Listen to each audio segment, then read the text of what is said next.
Today I'm at Bedrock Gardens in Lee, New Hampshire, and I'm talking to John Forty. I keep wanting to say Gotti. That would be a different syndicate. You're telling me.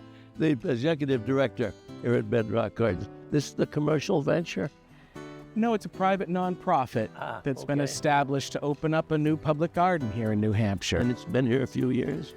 Well, the folks that created it, Jill Nooney and Bob Munger, made this their backyard project for the last nearly 40 years.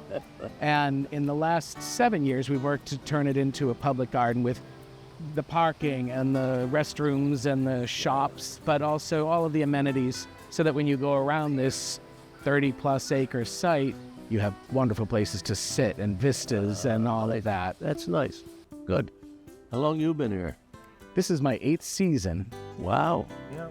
You like it all right, then? I've been having a great time. It's been my career, my whole life has been working in public gardens and all around New England especially, but this whole connection to land and the ways we live in habitat have always been meaningful to me. But this is a great connection between art and landscape and wild places. Well, let's go take a look at the place, okay? I'd love to show you around. You think you can find your way? I hope so by now. Me too. Okay.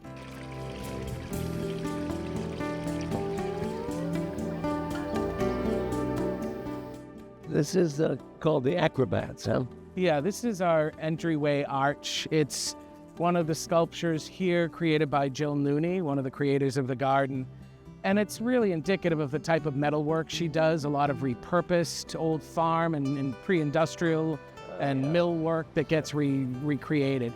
And then this is our forest bath path that leads you into the site so that while you're up here in our parking lot and our visit in our shops, you can step away from all of the world and find a little bit of serenity away from the world coming into the woods through into the garden. We may not come out.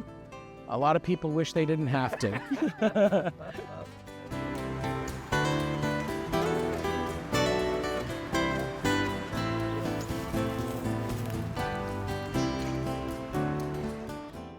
So what's up ahead is one of the first gardens we put in when we opened as a public garden so that we could separate out the old landscapes and the new. It's an old Victorian-style stumpery where you collect stumps, and the idea was that it looked like nature took over again, blew all of these things over, and then we put in over almost 500 ferns, both native and Asian, so that we could bridge this space between the natural woodlands and the Asian tea house that's up ahead.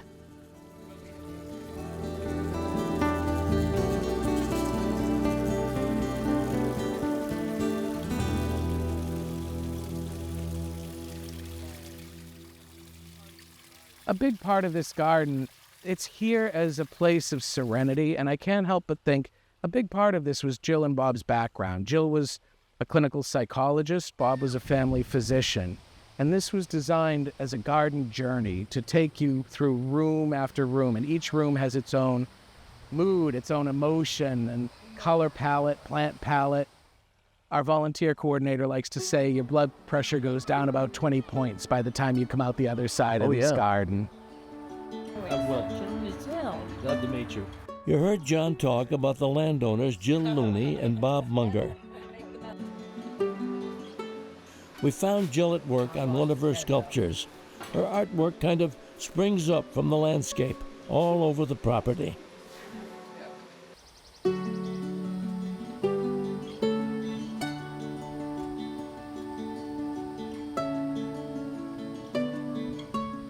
This is your place, you and Bob. It is. And you've done all right with it. Well, you know, it's our backyard. I love your sculptures. Thank you. I'm working on one right now. Oh, It's in the studio. oh, with old spikes. Yeah, these are Really? going to be the legs of the crop top. It goes with a big story. I won't bore you with it. Thank you. Yeah. Well, you're still at it. I mean, this is still a project of yours. Oh, very much so. I just went to a conference in Portland, Oregon this weekend and brought back plants. 40 acres, right? It's 30 acres 30. and 20 acres of garden. And naturally, You know, this was one of the first gardens I made because it's right by the house. Everyone starts at their house. Yeah. And then through circumstances, like the zipper, I gave my husband a zipper, what I call the golf cart. Yeah. So that let us go miles away with the gas and the chainsaw instead of walking back and forth.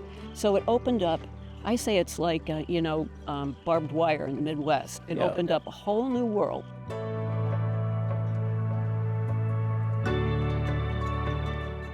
Yeah, when did what you're doing become something more of a garden?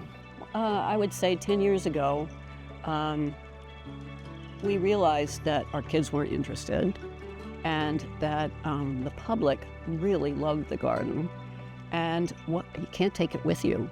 Yeah. What would we do with it?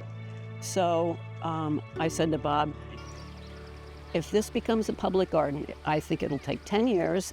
And if we're successful, great. If we're not, it would be interesting 10 years. And that's what it took, 10 years, for the nonprofit to grow Yeah. legs and be Yeah. robust enough to take it over. 2023, we gave the bulk of the property away to the public, so it's their garden. And we operate entirely on the gate, donations, membership. It's beautiful. It makes me think how much work that they've put into this over the years and the different mediums that they have. It's just lovely. It's a lot to take in at first. There's a lot going on. It makes me glad that I rent. There's a lot of work, but it's beautiful. So it's great that they open this up so people can come see this. So this is Bob. It was designed really as a sanctuary for Jill, Yeah. who's a psychotherapist and wanted to get away from the public and people's problems. And Yeah. so it was her private sanctuary, but it became really apparent that we could not bring it into the future. The kids didn't want it, we didn't want to turn it into condos.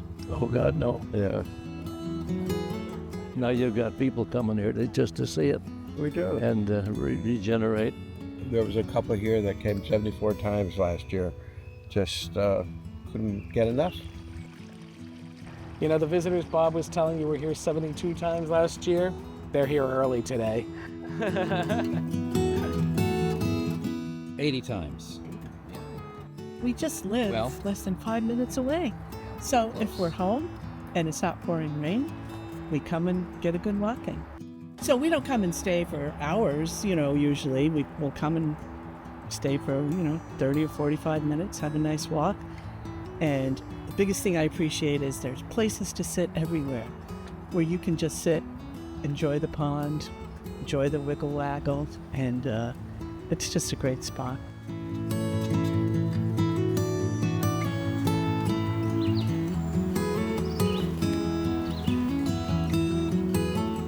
Somebody comes here to visit. What do you want him or her to take away from it? Well, I can't prescribe that, but I can say that I built the garden, created the garden for my own heart, and I think it's a healing garden, and I hope people take away a sense of solace. Beauty's always good for the Yep. and an antidote to pain.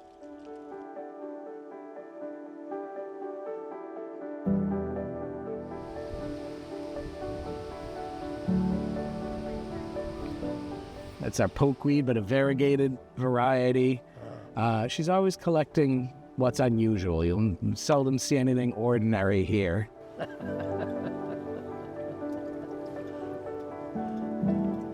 The sculpture out in the middle of the grass acre is called Syncopeaks, and it's to evoke the White Mountain Range. She made that out of old oil tanks.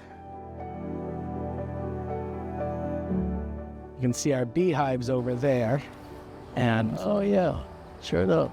we even make our own honey so that people can taste the gardens.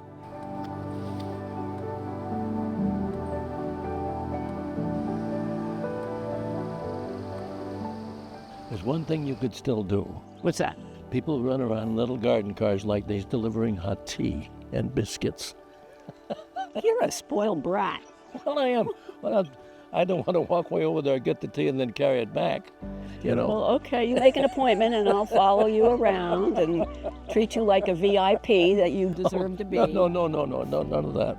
Just be nice to have a cup of tea or espresso, perhaps. You know, Okay. now and then. Okay.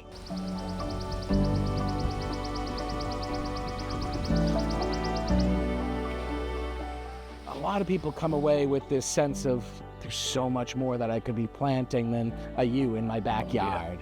And this garden really, I think, gives a lot of people a takeaway that you can mix art, you can mix plants, you can mix great plants for pollinators and wildlife, along with your vegetables and herbs, Yeah. and just plant the things you love the same way we plant all the things that we love here. Oh, yeah. And they tell a story of our life. It's like a curated garden of you or me.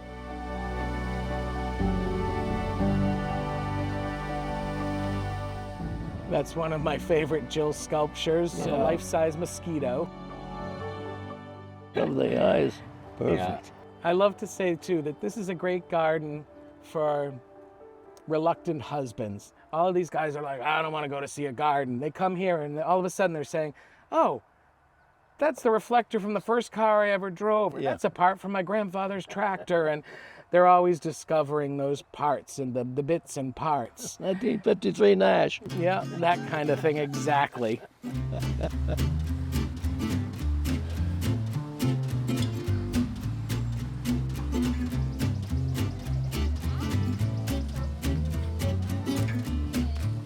There's also a garden historian, Mac Griswold, who says gardening is the slowest of the performing arts. And when you look out over a landscape like this, or the ones that I've created at home, or anywhere else I've ever designed the landscapes for, Yeah. it's a slow evolution, but it's one of the most beautiful things you can watch happen, that you think, I planted that, and it's bigger than a house or a barn now, or look at the habitat that now we have to enjoy. I've always felt more at home in nature than anywhere. You know, I think I'm a lucky man that way, because for so many of us, when you're a kid, you might not know what you're going to do, but I always knew my comfort place was in nature. And I remember I was working in a museum in my 20s as their horticulturist, and I just thought, I'm not sure that this is a career I can have. Yeah. My father just said, you know, you got to do what you love in life, because you spend a lot of your time working, and you might as well find a career doing that very thing. And I fell into one after the next, all great gardens that I had loved before I went to work in them, and then got recruited to one to the next. And this is my, I was going to say my final resting place. That sounds way too dire, but this is a really wonderful place to, you know, finish out my career. I've got many years left in me, but this is a pretty magical space.